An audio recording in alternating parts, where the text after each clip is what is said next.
Well, first of all, assalamu alaikum wa rahmatullahi wa barakatuh. It's a great honor and pleasure to be here with you and to be in Algeria for the first time in my long career. I don't know why I took so long to visit, but I'm very glad to be here, and I've received a very warm welcome from the Minister of Foreign Affairs, Minister of Commerce, the Prime Minister, Minister of Culture, of course, with whom we had very productive discussions about the bilateral relationship as well as our cooperation on regional matters.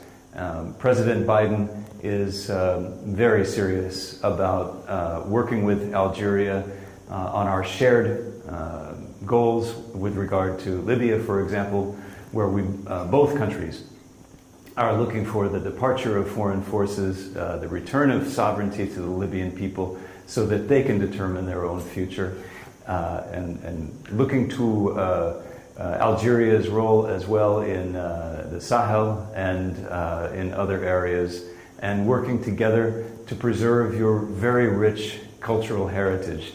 I have to mention as well that one very important topic we've all been talking about is the coronavirus.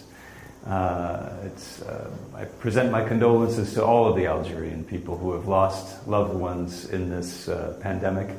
It is the #1 priority of the Biden administration to fight this pandemic. And we are doing so as the largest donors of vaccines to COVAX, which will provide vaccine doses to hundreds of millions of people all around the world, including, inshallah, in Algeria.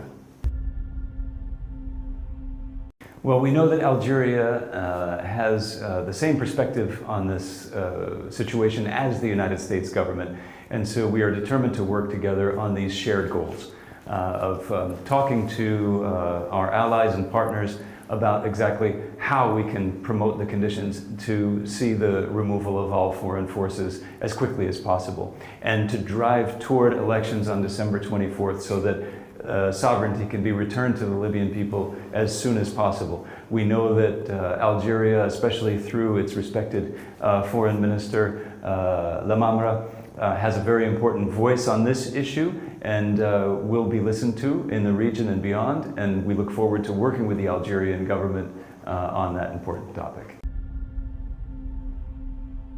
Well, the role of Khalifa Haftar and all other political and military actors in Libya is a decision for the Libyan people and the Libyan people only.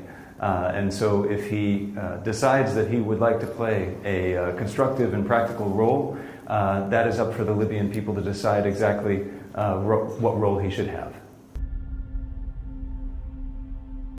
Well, absolutely. We are working with our partners and our allies. We're talking with our NATO ally, Turkey. We're talking with Russia. We're talking with the Europeans and everyone else, and especially the Libyans, because we believe that this is a top priority to see the removal of all foreign forces and the end of all foreign military intervention and support to proxies inside Libya. So that the Libyan people can fully retake their own sovereignty, and so that a government elected in December can then decide what relationships it wants to have with other countries on its own without that kind of pressure that is represented by military forces in its own territory.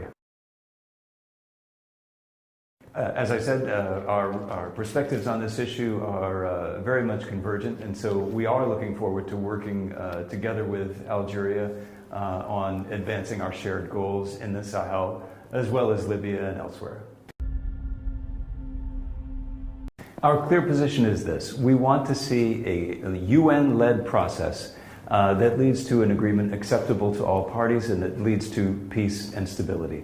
That's what's best for the region, and that's what we're going to be putting our time and energy and effort into. We want to see the naming of a personal envoy of the Secretary General of the United Nations as soon as possible, and to help that person get into their work as quickly as possible with all of our support, as well as our partners and allies, including in Algeria.